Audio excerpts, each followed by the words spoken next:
Hello दोस्तों, welcome to the YouTube channel Rich Academy. और देखिए, आज हम वैदिक सिविलाइजेशन का सेकंड पार्ट कर रहे हैं। अर्ली वैदिक सिविलाइजेशन हम ऑलरेडी कर चुके हैं, जिसके अंदर हमने ऋग्वेदा के बारे में डिस्कस किया था, और आज हम लेटर वैदिक सिविलाइजेशन करेंगे। तो अगर इनके एरिया की बात करें, जोग्राफिकल एक्सटेंट की, तो हम देख सकते हैं कि इस बार थोड़ा सा ईस्टवर्ड मूव कर गए थे। इवन वेस्टर्न ईस्टर्न यूपी भी कवर कर रहे थे। अगर मान लीजिए जैसे मैं इंडिया का मैप बनाता हूँ,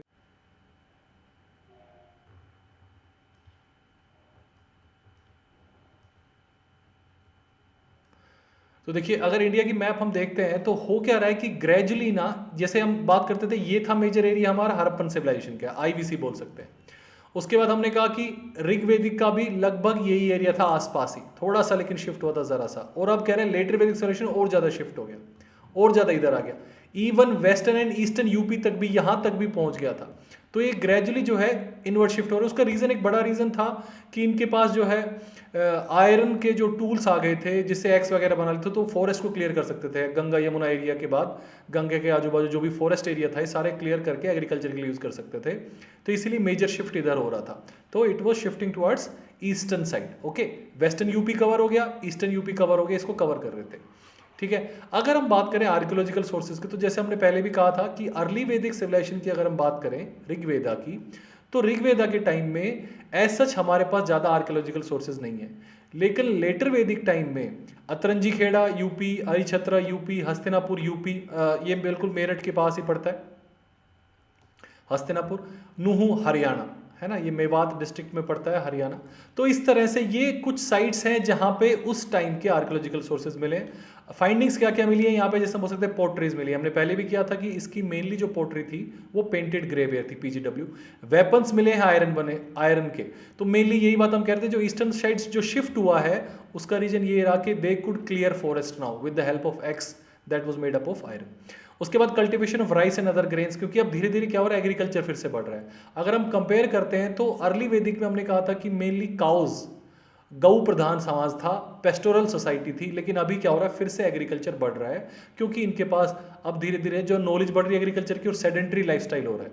ठीक है। अगर हम बात करें लिटरेरी सोर्सेज, तो इस टाइम हमारे पास काफी सारे सोर्सेज हैं अलग अलग। देखिए सबसे पहले यहाँ पे मेंशन हो रहा है सामवेद। सामवेद एक्चुअली हम देखा भी था कि एक मंडल था मेजर ऋग्वेद का ही, जिसको इसने जो है चैंटिंग के हिसाब से किया गया है। साम का मतलब होता है मेलोडी, मेलोडियस बनाना ट्यून को, और वेदा मतलब टू नॉलेज, मतलब वेद मीन्स नॉलेज, है ना, ये हम ऑलरेडी कर ही चुके हैं, वेद का मतलब नॉलेज है। तो मेलोडियस नॉलेज मतलब यहाँ पे क्या हो रहा है कि ऐसे ही लिखे गए हैं श्लोक्स वगैरह कि उनको गाया जा सके, so that they can be perform. ठीक है, वेदास ऑफ चैंट्स, चैंट्स की बात यहाँ पे हो रही है, चैंटिंग, ताकि उनको गाया जा सके।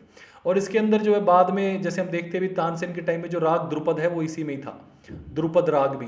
और भी बहुत सारी चीजें हैं जो उस टाइम के वेदास के अंदर लिखी हुई और बाद में जो है यूटिलाइज की गई। जैसे और एक मेजर कई बार एक क्वेश्चन आता है कि जो गंधर्व वेद है किसका उपवेद है। उपवेद मीन्स उसका सब पार्ट।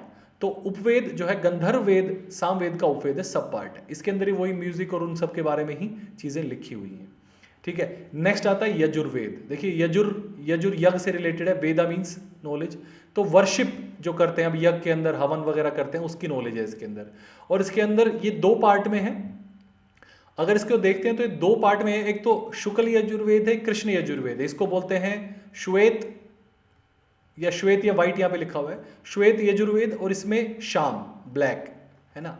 श्री कृष्ण जी का भी जो कलर था थोड़ा सा गेहुआ या ब्लैक माना जाता है, इसलिए ब्लैक यजुर्वेद कृष्ण के हिसाब से है। तो इसमें क्या है, सिर्फ मंत्र हैं, इसमें मंत्राज हैं, और ये मेनली जो है पोयम के फॉर्म में है, और ये प्रोज भी है। ठीक है, ये प्रोज भी है साथ में, और इसके अंदर जो है पोयम, मतलब ऐसा कर सकते हैं कि आप रिसाइटेशन भी है और साथ में उसकी व्याख्या भी साथ में लिखी हुई है। और इसका जो उपवेद है वो धनुर्वेद है, यजुर्वेद का ही पार्ट है। उसके बाद अगर नेक्स्ट वेद हम करते हैं तो अथर्ववेद। अथर्ववेद के अंदर क्या है, अथर्वा वेदा, अथर्वा एक्चुअली एक ग्रुप बोला गया लोगों का, उनका वेद है। इसको कई बार जो है इसको कई बार फोक वेद भी बोला गया, क्योंकि इसके अंदर फोक वेदा है। ये ऐसा माना जाता है कि this was a product of non Aryans. तो कई बार लोग ऐसा मानते हैं कि जो ट्रू वेद है वो फर्स्ट थ्री हैं। फर्स्ट थ्री मतलब ऋग्वेद, सामवेद और यजुर्वेद। इसको प्रोडक्ट ऑफ नॉन आर्यंस मान के कई लोग इसको थोड़ा सा लोअर वेदा मानते हैं, अथर्ववेदा, फोक वेदा। हालांकि अथर्व जो नाम है ये गणेश जी के नाम से भी रिलेटेड है, गणेश जी का भी एक नाम अथर्व ही है। तो वहां से भी रिलेटेड है ये। और ये क्या बोल रहा है, इसके अंदर magic spells to ward off evil spirits and danger. तो यहाँ पे इसमें जादू मंत्र वगैरह बता रखे हैं, कैसे आप मंत्र उच्चारण करें, कैसे कैसे जो बुरी आत्माएं वगैरह भाग जाएंगी, वो सब है। और इसका जो उपवेद है वो है शिल्प वेद। ठीक है, तो हमारे 4 वेद के अंदर ऋग्वेद हमने जो किया वो अर्ली वैदिक में था। अब सामवेद, यजुर्वेद और अथर्ववेद लेटर वैदिक में है। ठीक है, अगर हम नेक्स्ट आर्कियोलॉजी लिटरेरी सोर्सेज की बात करें, अगर हम नेक्स्ट लिटरेरी सोर्सेज की बात करें तो ब्राह्मणास देखिए। ब्राह्मणास क्या है, दे आर मीनिंग ऑफ वैदिक हिम्स। इसके अंदर मतलब ये समझ ली कि ये डिटेल्ड एक्सप्लेनेशन है। इसके अंदर क्या हुआ है कि कमेंट्रीज हैं, इनको डिटेल में एक्सप्लेन किया गया वेदास को, और इसके हिसाब से ना अलग अलग वेद के साथ अलग अलग ब्राह्मणास अटैच्ड हैं। जैसे अगर आप नाम देखेंगे तो ऐतरेय ब्राह्मणा, कौशिटकी ब्राह्मणा, ये ऋग्वेद को डिटेल में एक्सप्लेन करता है। हालांकि इसके अंदर जैसे हम नाम देखते हैं ऐतरेय, तो यहाँ पे ये शायद महादास ऐतरेय से रिलेटेड है, जो महादास एक पर्सन थे और ऐतरेय मीन्स सेकंड, मतलब उनको इन्फीरियर टाइप, अलग से उनको जो उतना लेवल नहीं मिला था, तो उन्होंने ये सब लिखा था ऐतरेय ब्राह्मणा। और ये मेनली जैसे मेन वेद से अटैच्ड हैं, जैसे तांड्या और जैमिनी ये सामवेद से अटैच्ड हैं, उस तरह से तैत्तरेय और शतपथ ब्राह्मण यजुर्वेद से अटैच्ड। शतपथ ब्राह्मण काफ़ी फेमस है। शतपथ ब्राह्मण के अंदर जैसे नॉलेज है एग्रीकल्चर की क्रॉप रोटेशन, क्रॉप के बारे में रोटेशन और इसके सब बता रखा है। उसके बाद प्लोइंग भी कैसी होनी चाहिए, है ना, कैसे फरो बनाना चाहिए, कैसे खेती बाड़ी, कैसे आपको हल चलाना है, वो सब नॉलेज शतपथ ब्राह्मण के अंदर है। उसके बाद जैसे गोपद ब्राह्मण है, ये अटैच्ड है अथर्ववेदा से फॉर डिटेलिंग मीन्स अथर्ववेद को ही कुछ पार्ट लेके डिटेल में एक्सप्लेन कर रखा है। तो दीज वर कमेंट्रीज हैं वेदास के ऊपर, इसीलिए अटैच्ड हैं सबके साथ। उसका देखिए नेक्स्ट आता है अरण्यकाज। अरण्य का जो है फॉरेस्ट को बोला जाता है, जंगल को अरण्य। तो अरण्यकाज आर कॉल्ड फॉरेस्ट बुक्स। अब ऑब्वियसली देखिए, जब फॉरेस्ट में कोई चीज़, अब मान लीजिए कि ये जो लोग थे ये फॉरेस्ट में जाके कोई चीज़ लिख रहे हैं, तो ऑब्वियसली ये एज सच जो सेक्रीफाइस वगैरह के ज़्यादा एम्फेसाइज नहीं करेंगे, मेडिटेशन के बारे में ज़्यादा बात करते हैं, क्योंकि पीस की बात यहाँ पे कर रहे हैं। तो दे ले emphasis not on sacrifice but on meditation की और इंपॉर्टेंस है। और देखिए मैं जो बता रहा हूँ आपको कि भैया किसके ऊपर ज़्यादा एम्फेसाइज करेंगे, इसका मतलब आप इसको याद करने के तरीके के लिए है कि ये मेडिटेशन के ऊपर एम्फेसाइज करेंगे, क्योंकि जंगल में गए तो एक लिंक सा बन जाता है, तो हमें ज़्यादा याद रह पाता है। ठीक है, they are in fact oppose to sacrifices. ये कहते हैं कि भाई सेक्रीफाइस मत करो, बहुत सारे रिचुअल्स जो है उनको मना करते हैं। तो these are known as concluding portions of Brahmanas के ही कंक्लूडिंग पोर्शंस हैं, और ये फॉरेस्ट में लिखेंगे, इसलिए इनका नाम फॉरेस्ट बुक्स है। ठीक है, नेक्स्ट आता है उपनिषद। उपनिषद का मतलब होता है to sit near someone, to sit near, Upanishad means किसी के पास बैठ जाना। ठीक है, और वैसे देखिए बड़े फेमस, अगर टोटल उपनिषद की बात करें तो 108 उपनिषद हैं, लेकिन इनमें से जो है 13 काफ़ी ज़्यादा प्रोमिनेंट हैं, जिनका बड़ा मतलब वैल्यू किया जाता है। और इसके अंदर जो कंसेप्ट है वो आत्मा और ब्राह्मण का है। मतलब आत्मन कहते हैं भैया हम जो है ना शरीर हैं, ना हम ब्रेन हैं, सोल हैं हम, और ब्राह्मण वो मतलब जो मेन जिसके अंदर सब चीज़ रिजाइड कर रही है वो ब्राह्मण है। ठीक है ना। देखिए अब जो उपनिषद्स वगैरह है तो इनकी लैंग्वेज थोड़ी सी जो है इम्प्रूव हो गई थी। इनकी जो लैंग्वेज थी वो क्लासिकल संस्कृत थी, और जो पहले की लैंग्वेज थी वो थी वैदिक संस्कृत। वैदिक संस्कृत थी पहले वाली लैंग्वेज, और अभी जो उपनिषद वगैरह लिखे जा रहे हैं तो क्लासिकल संस्कृत में लिखे जा रहे हैं। जैसे इसमें एक क्वेश्चन भी पूछा हुआ है कि सत्यमेव जयते जो है हमारे नेशनल एम्बलम पे वो कहाँ से ले गया है, मंडूक उपनिषद, मंडूका या मंडूक उपनिषद। नेक्स्ट देखिए कह रहा है बृहद्रक उपनिषद। बृहद्रक उपनिषद जो है, बृहद्रनायक उपनिषद काफी ज्यादा फेमस है और वर्च्यूज और एथिक्स के बारे में बात करता है, और इसमें 3 Ds लिखे हुए हैं, है ना। जैसे कि दम का मतलब होता है सेल्फ रिस्ट्रेन। फिर उसके बाद जैसे एक है दया मतलब दूसरे के ऊपर जैसे थोड़ा सा करुणा वाली चीज रखनी, और तीसरा है दान, है ना। इनफैक्ट अगर सीक्वेंस देखें तो फर्स्ट ये है, सेकंड ये है, तीसरा ये है। दम, दान और दया। दान मतलब जैसे दान बेसिक मतलब आप समझ गए होंगे, दान है ना, कुछ चीज दान में देना, उस तरह से। तो ये 3 Ds ये बता रखा है कि भैया ये जो है वर्च्यूज है इंसान के अंदर होनी चाहिए। दम होनी चाहिए, दान होनी चाहिए, दया होनी चाहिए। दम मतलब सेल्फ रिस्ट्रेन, सेल्फ को कंट्रोल में रखे, दान करे और दया का भाव रखे। तो ये बृहद्रनायक उपनिषद के अंदर लिखा हुआ है। उसका देखिए नेक्स्ट है छंदोग्य उपनिषद। छंदोग्य उपनिषद जो है 3 आश्रम जो है उनको क्लियरली डिस्कस करता है। फर्स्ट 3 आश्रम मतलब कौन कौन से हैं। पहला आपका है ब्रह्मचर्य आश्रम, उसके बाद गृहस्थ आश्रम, उसके बाद वानप्रस्थ आश्रम और संन्यास आश्रम। तो शुरू के 3 को डिस्कस कर रखा है इसमें काफी ज्यादा डिटेल में छंदोग्य उपनिषद ने। और साथ में इसमें ना 2 तरह की मैरिज डिस्कस्ड है, अनुलोमा मैरिज और प्रतिलोमा मैरिज। देखिए मैंने इसको याद ऐसे किया है, प्रतिलोमा मतलब पतिलो। अगर पति जो है लोअर कैटेगरी का है तो प्रतिलोमा मैरिज होगी। जैसे मान लीजिए हम बात करते हैं कि पहले सबसे ऊपर ब्राह्मणाज है, फिर क्षत्रियाज है, ठीक है, फिर उसके बाद वैश्याज है, और फिर लास्ट में आपका शूद्राज है। तो इसमें कह रहा है कि मान लीजिए फीमेल यहां ब्राह्मण है और उसके बाद इसमें से नीचे कोई भी मेल है, तो ये जो शादी होगी प्रतिलोमा हो जाएगी। पति लोअर कैटेगरी का नहीं होना चाहिए, ऐसे याद किया हुआ है मैंने। और अनुलोमा मतलब कि जैसे मान लीजिए यहां पे फीमेल है और ऊपर कोई भी जो है ये कास्ट वाला या जो भी वर्णा वाला वो उसका हस्बैंड है, तो ये वाली मैरिज अलाउड है कि अगर फीमेल लोअर कास्ट की और हस्बैंड हायर कास्ट का तो अलाउड है। लेकिन अगर हस्बैंड लोअर कास्ट का और फीमेल अपर कास्ट के तो मैरिज को अलाउ नहीं किया गया, मतलब इसको निषेध माना गया कि भैया ये शादी नहीं होनी चाहिए। Pratiloma marriage is not sanctioned by Vedas, है ना, this is not sanctioned by Vedas. Okay, next जो आया है ये है वेदांतास। देखिए एक्चुअली ऑर्डिनरली जो वेदांतास हैं इनको उपनिषद ही कहा गया था, शुरुआत से यही था कि वेदांतास आर सेम एज उपनिषद, तो ये उपनिषद ही है। और वेदा अंत, वेद का अंत, तो इसको वेदांता बोला गया उपनिषद को ही। तो ये कह रहा है कि final aim of Vedas and signifies the end of Vedas, it condemns sacrifices ceremonies denotes the last phase of Vedic. Mainly वही बात कर रहा है कि सैक्रिफाइस मना कर रहा है, सेरेमनीज मना कर रहा है, और ये लास्ट फेज बताता है वैदिक पीरियड का, लेटर वैदिक पीरियड का ऑब्वियसली। तो इस तरह से वेदांत है। उसके बाद देखिए कई बार जो है पुराणास को भी अटैच कर लिया जाता है, लेकिन पुराणास इसके टाइम का था नहीं, पुराणास काफ़ी ज़्यादा लेट हुए हैं। और एक जो पोर्शन है जो हम डिस्कस करने वाले अभी, वेदांगा, वेदांगा इज लाइक अंग ऑफ वेद। तो ये वेद को ज़्यादा बेहतर समझने के लिए, फॉर बेटर अंडरस्टैंडिंग। देखिए यहाँ पे लिखा हुआ है just like limbs of body they perform various supportive and augmenting functions in the study, preservation and protection of the Vedas and वैदिक ट्रेडिशंस। तो ये मेनली जो है वेद के ही अंग है, जिसके अंदर इसने डिस्कस कर रखा है अलग अलग पोर्शंस के हिसाब से कि भैया वेदास को किस तरीके से पढ़ा जा सकता है। जैसे मान लीजिए हम बात करें पहला शिक्षा, शिक्षा जो बात कर रहा है वो फिनेटिक्स है। फिनेटिक्स मतलब है प्रोनाउंसिएशन,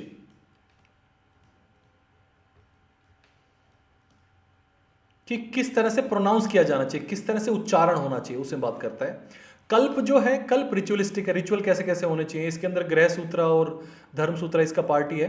तो कल्प जो है रिचुअल्स के बारे में बात करता है। ज्योतिषा एस्ट्रोनॉमी, तो ये क्या बताता है कि ऑस्पिशियस टाइम कौन सा है, मान लीजिए कोई रिचुअल परफॉर्म करना है तो उसका ऑस्पिशियस टाइम कौन सा है वो ज्योतिष बताती है। व्याकरण, ग्रामर को समझना जरूरी है। इटिमाइलॉजी, निरुक्ता, इटिमाइलॉजी मतलब यहाँ पे बात कर रहा है हिस्ट्री ऑफ वर्ड्स, या हम कह सकते हैं इसको ओरिजिन ऑफ वर्ड्स, है ना, ओरिजिन ऑफ वर्ड्स के वर्ड्स जो है बने कैसे हैं, हिस्ट्री या ओरिजिन ऑफ वर्ड्स।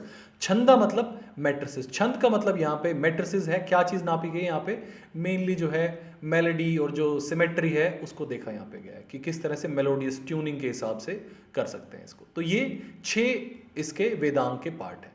तो अब देखिए हम सोसाइटी को समझते हैं कि सोसाइटी किस तरह की थी इसके टाइम में, लेटर वैदिक एज में। तो पहला हम बात करें पॉलिटिकल ऑर्गेनाइजेशंस, यही बिल्कुल सेम हमने अर्ली वैदिक एज में किया था, अब हम उसको कंपेयर भी साथ में करेंगे। तो यहाँ पे क्या कह रहा है कि larger kingdoms of amalgamation formed, Mahajanapadas और राष्ट्रास। अब पहले हमने किया था कि जन का हेड था राजन, ऐसा हमने किया था, जो सबसे नीचे कुल था, कुल के बाद ग्राम, फिर ग्राम के बाद विस, विस के बाद जन, तो जन का हेड हमने किया था राजन, है ना, लास्ट क्लास में। अब कह रहा है कि जनपद से भी और ऊपर महाजनपदास मतलब लार्जर सिटीज, जिनको राष्ट्रास बोल रहे हैं। तो जैसे हम देखेंगे कि इसके एंड होने तक मेनली 16 महाजनपद एस्टेब्लिश हो गए थे, अंग मगध काशी कौशल वगैरह जो सारे 16 महाजनपद हैं वो एस्टेब्लिश हो गए थे। वो हम जस्ट राइज ऑफ बुद्धिज्म के टाइम में इनको मेजर एक बार देखते हैं कौन कौन से सिटीज एस्टेब्लिश हो गए थे। तो जो नेक्स्ट क्लास होगी राइज ऑफ बुद्धिज्म जैनिज्म, उसमें मैं आपको एक बार एक मैप दिखाऊंगा महाजनपदास का कि कौन से 16 महाजनपद थे जो है मेजर सिटीज जो डेवलप हुए थे। उसके बाद देखिए किंग की बात हमने की थी कि पहले किंग क्या था, लास्ट पार्ट में ऋग्वेदिक एज में king was first among equals, है ना, sorry, king was first among equals. अब कह रहा है कि king attend supreme position, his decisions couldn't B challenged, even इसने जैसे एकारत, द सोल वॉरियर, सम्राट, इस तरह के टाइटल्स ये जो है लेने लगे थे, ठीक है। उसके बाद कह रहा है पुरोहित बिकेम मोर इंपॉर्टेंट। अब पुरोहित ज्यादा इंपॉर्टेंट बन गया। पुरोहित ज्यादा इंपॉर्टेंट क्यों बन गया, क्योंकि पुरोहित ही किंग के लिए प्रेज वगैरह करता था, मतलब पूजा पाठ करता था किंग के लिए, है ना। नेक्स्ट आता है कि अब ये कह रहा है कि कौन कौन से ऐसे जो हम कह सकते हैं कौन कौन से ऐसे रिचुअल्स हुए थे जिसकी वजह से किंग की पावर बढ़ रही थी। तो कह रहे हैं इसके अंदर ना 3 रिचुअल्स होते थे मेनली, एक राजसूय यज्ञ, एक अश्वमेध यज्ञ, एक वाजपेयी यज्ञ। तो राजसूय यज्ञ क्या होता था कि कॉन्सिक्रेशन, मतलब मेनली राज तिलक की सेरेमनी थी। हर साल जिस टाइम पे राज तिलक हुआ था इस तरह से इसको हर साल सेरेमनी मनाई जाती है जब भी राजा का राज तिलक होता है कि भाई 1 साल हो गया राजा को, अब 2 साल हो गया राजा बने, उस तरह से राजसूय है। दूसरा हो गया अश्वमेध यज्ञ। ये आपने नॉर्मली भी देखा होगा, रामायण के अंदर भी आपने देखा था कि अश्वमेध के अंदर जो है घोड़े को छोड़ देते हैं, घोड़ा जहाँ जहाँ घूमा वो सब उस राजा के होते हैं, फिर वापस राजा घोड़े को रख लेता है। अगर कोई घोड़े को पकड़ता है तो फिर वो लड़ाई, मतलब ये समझो कि वो मेन राजा से लड़ने के लिए तैयार है ना। नकुल, सॉरी नकुल कह रहा मैं, लव कुश ने जो है उनका घोड़ा पकड़ लिया था राम जी का, रामायण में आपने जरूर देखा होगा। उसके बाद नेक्स्ट है वाजपेयी एयर रेस। वाजपेयी कहती चैरियट रेस थी। इसमें क्या होता था कि सबसे तगड़े घोड़े जो है राजा के लिए जाते थे और फिर उसके बाद रेस लगाई जाती थी, और ऐसा इट वाज मेड श्योर कि राजा के घोड़े जीते, तभी तो ऐसा माना जाएगा ना कि राजा का वर्चस्व कायम रहेगा। तो इस तरह से वाजपेयी, तो तीनों ही ये किंग की पावर को दिखाने के लिए और बढ़ाने के लिए थे, तीनों ही जो सेरेमनीज थी वो। उसके बाद कह रहा है कि असेंबलीज लॉस्ट इंपॉर्टेंस, सभा समिति डिमिनिश्ड। जैसे विद्धत तो पूरी तरह खत्म ही हो गई थी, विद्धत पूरी तरह मतलब फिनिश हो गई, वैनिश्ड हो गई, और इसके अंदर जो फीमेल का भी जो रोल था वो भी खत्म ही हो गया इस तरह से। और अब देखिए चेंज क्या आया, king ruled over territory not tribe. पिछली बार हमने कहा था कि जैसे कबीले रहते हैं उसकी तरफ राजा जहां साथ चलेगा वही हेड रहेगा, लेकिन इस बार क्या है कि टेरिटरी का एक एरिया में जो भी आया उसका सबका किंग एक पर्सन हो गया, ठीक है, एक एरिया में कोई भी आया उस तरह से। तो यहां पे कह रहा है king ruled over territory not tribe, तो ये चेंज आ गया पहले से, और किंग की जो पोजीशन अब काफी ज्यादा स्ट्रांग हो गई थी, इसमें कोई डाउट नहीं है। देखिए अगर हम नेक्स्ट बात करें तो नेक्स्ट हम बात करें सोसाइटी इन लेटर वैदिक एज। सोसाइटी, समाज कैसा था, तो यहाँ पे कह रहे हैं 4 फोल्ड जो डिवीजन था वो बिल्कुल एस्टेब्लिश हो चुका था। ब्राह्मण्स, क्षत्रियाज, वैश्याज और शूद्राज, ये हमने वैसे किया था 10th मंडल में ऋग्वेद के में, है ना। और हम ये मानते हैं कि ऋग्वेद का 10th मंडल जो है लेटर डे एडिशन है, इसलिए हम बोलते हैं कि लेटर वैदिक एज में ये फुली एस्टेब्लिश हुआ था 4 फोल्ड डिवीजन, पहले नहीं हुआ था। जिसके अंदर मैंने आपको बताया भी था कि ब्रह्मा ने जो है मुख से या दिमाग से ब्राह्मण्स को बनाया, फिर भुजाओं से क्षत्रिय को बनाया, फिर थाइस से वैश्यास को बनाया, जिनको फार्मर था तो उनको मतलब हल चलाना होता था, और लास्ट में शूद्रास को नीचे पैर से बनाया, है ना। इस तरह से ये अब ये 4 फोल्ड डिवीजन एस्टेब्लिश हो चुका है। पहले हमने कहा था कि पहले डिवीजन नहीं था ऐसा, जितना स्ट्रॉन्ग नहीं था। उसके बाद कह रहा है कि ब्राह्मण और क्षत्रिय जो हैं they occupied higher position, yes obviously. उसके बाद कह रहा है बहुत सारी सब कास्ट भी आ गई थी ऑक्यूपेशन के ऊपर, और ये भी ग्रेजुअली हेरिडिटरी बनता जा रहा था कि जो ऑक्यूपेशन फादर की होगी वही बेटा भी ले लेगा। अब फीमेल्स के साथ थोड़ा सा हम देख सकते हैं कि फीमेल की जो कंडीशन थी काफ़ी डिटेरिएट हो गई थी, पहले से खराब हो गई थी। Women were considered inferior, subordinate to man, also lost their political rights to attending assembly. In fact एक असेंबली तो गायब ही हो गई, वैनिश हो गई। उसके बाद चाइल्ड मैरिजेस कॉमन हो गया था, पॉलीगाइनी बढ़ चुकी थी। तो ये कहीं ना कहीं ऐसे दिखा रहा है कि फीमेल की जो कंडीशन थी अब थोड़ी पहले से कम, मतलब डिटेरिएट हो गई थी, अच्छी नहीं थी। उसके बाद हम बात करते हैं इकोनॉमिक कंडीशंस की। देखिए इकोनॉमिक कंडीशन अगर बात करें तो अब ग्रेजुअली ये हो रहा है कि एग्रीकल्चर बढ़ रहा है, मतलब ग्रोइंग ऑफ क्रॉप्स बढ़ रहा है। जैसे यहाँ पे बोल भी रहे हैं कि कल्टीवेशन ज़्यादा बढ़ गया था कि क्लियरिंग फॉरेस्ट हो गया था आयरन की वजह से ना, लोहा एक्स बना और उससे इन्होंने भारी भारी जो है जंगल पूरे क्लियर कर दिए, तो खेती बाड़ी ज़्यादा होने लगी। और knowledge of manure so development, manure का भी अब जो है नॉलेज बढ़ गया था। उसके बाद वैरायटी ऑफ क्रॉप्स भी आ गई थी। अब पहले जैसे हमने सिर्फ बार्ले देखा था कि जो, लेकिन अभी काफ़ी ज़्यादा अलग अलग तरह की क्रॉप्स आ गई थी। राइस भी काफ़ी कॉमनली ग्रो होने लगा था, वीट भी हो रहा था। तो agriculture became the chief occupation. पहले डोमेस्टिकेशन ऑफ एनिमल था अर्ली वैदिक में, लेटर वैदिक में एग्रीकल्चर हो रहा है, ठीक है। इंडस्ट्रियल एक्टिविटीज़ भी हो रही थी, जैसे मेटल वर्क था, लेदर वर्क था, कारपेंट्री था, पोट्री एडवांसमेंट थी। ये पहले भी थोड़ा थोड़ा था, अभी भी था, है ना। पोट्री के अंदर मैंने मेनली की पोट्री करी है PGW, पेंटेड ग्रेवेयर। उसके बाद कह रहे ट्रेड भी थोड़ा बढ़ रहा था, फॉरेन ट्रेड भी, इंटरनल ट्रेड भी और एक्सटर्नल ट्रेड भी बढ़ रहा था। फिर ये कह रहे हैं कि जो वैश्यास थे they indulge in trade and commerce, organise themselves into guilds known as Ganas. ये क्वेश्चन पूछा जा सकता है कि जो मर्चेंट, जो ट्रेड और कॉमर्स वाले जो इन्होंने जो गिल्ड्स में अपने आप को ज्वाइन किया था उनका क्या नाम था, गनाज बोलते थे। मतलब ये ऐसे गिल्ड्स थे कि समझ लिए कमिटी जैसे, मतलब एसोसिएशंस टाइप, एसोसिएशंस बन गई थी ट्रेड कॉमर्स की, अलग अलग वैश्यास की, और वो अपने आप को गनाज बोलते थे। तो इसमें ये था कि जो रूल्स रेगुलेशंस होंगे एसोसिएशन के वो सबको फॉलो करने पड़ते, जो भी कोई नया एंटर कर रहा है उसको सब ट्रेड एंड कॉमर्स के जो ये लोग मिलके इकट्ठा रूल्स बनाते थे वो फॉलो करने पड़ते थे। और नेक्स्ट देखिए अगर इकोनॉमिक्स की बात करें तो टैक्स जरूरी है इकोनॉमिक्स के अंदर। टैक्स का मतलब यहाँ पे कह रहा है कि 2 टैक्स आ गए थे, एक तो बली या बाली जो पिछली बार था, और भाग। तो जो बली टैक्स था अब वो कंपलसरी हो गया, अब हो गया कंपलसरी। पहले ये चॉइस था कि वॉलेंट्री था, आप देना चाहो दे दो, नहीं देना चाहो मत दो, लेकिन अब ये कंपलसरी हो गया। और भाग जो था ये लगभग 1/4 था, ये भी टैक्स देना पड़ता। दो तरह के टैक्स अब आ गए हैं, बलि टैक्स और भाग टैक्स। ठीक है गाइज, ओके। अभी देखिए कह रहे कि कुछ कॉइन्स भी थे, जैसे निष्का कॉइन्स पहले से चल रहे थे, सतमना गोल्ड कॉइन्स थे, कृष्णला सिल्वर कॉइन्स थे, इस तरह के और ज्यादा कॉइन्स भी बन रहे थे। हालांकि अभी भी हम ऐसा नहीं कह सकते कि कॉइन्स की भारी मतलब मीडियम ऑफ एक्सचेंज भारी था, ऐसा नहीं था, बहुत ही कम यूसेज था। ऐसा जो निशाका कॉइन्स है इसके अंदर अगर ए और ऐड कर दे, निशाका कॉइन्स मेनली मौर्यन टाइम्स के माने जाते हैं। तो थोड़ा सा कोइंस का ना टाइमिंग का थोड़ा सा इशू है यहाँ पे इनिशियली। लेटर वाले जो कोइंस थे, जब हम न्यूमिस्मेटिक पढ़ते हैं तो लेटर जो कोइंस थे न्यूमिस्मेटिक के अंदर, वो हमें क्लियर कट डेट उनके अंदर मेंशन होती थी। राजाओं ने जिसने डेट डालना शुरू किया वो काफ़ी ज़्यादा अच्छा रहा था हमारे समझने के लिए। तो इतना ज़रूर कह सकते हैं कोइंस थे, मान लेते हैं, लेकिन एज भारी यूसेज नहीं था उनका। ठीक है, ये हम श्योरिटी दे सकते हैं।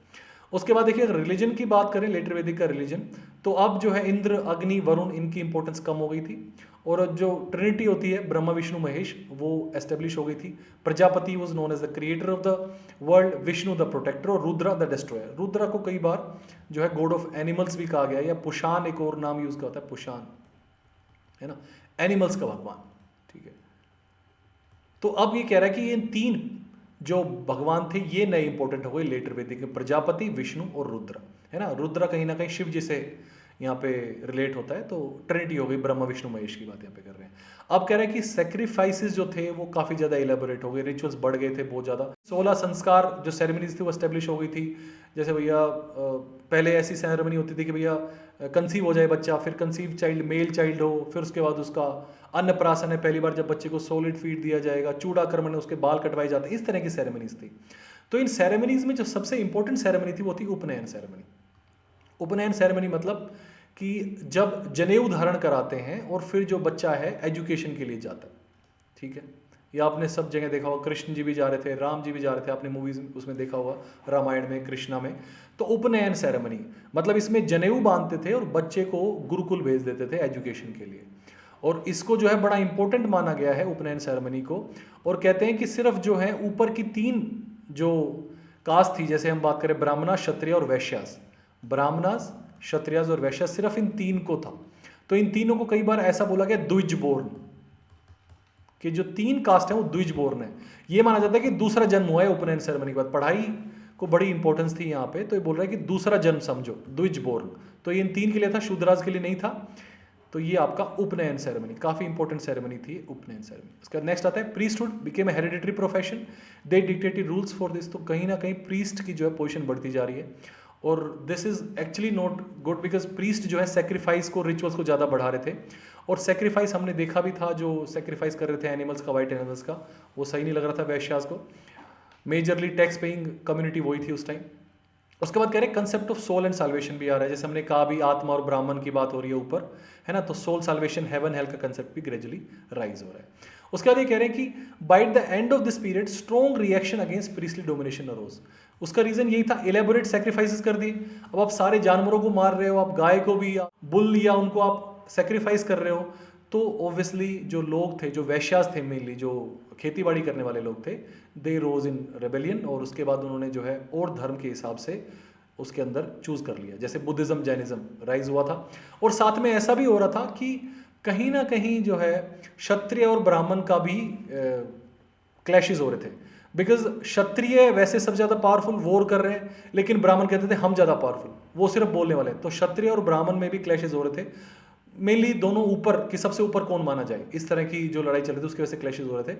और इसमें कोई डाउट भी नहीं है कि जो बुद्धिज्म, जैनिज्म है, दोनों ही क्षत्रिय क्लैन से ही थे। हमारे महात्मा बुद्ध और महावीर जैन दोनों ही क्षत्रिय क्लैन से थे। तो ये लेटर वैदिक रिलीजन था।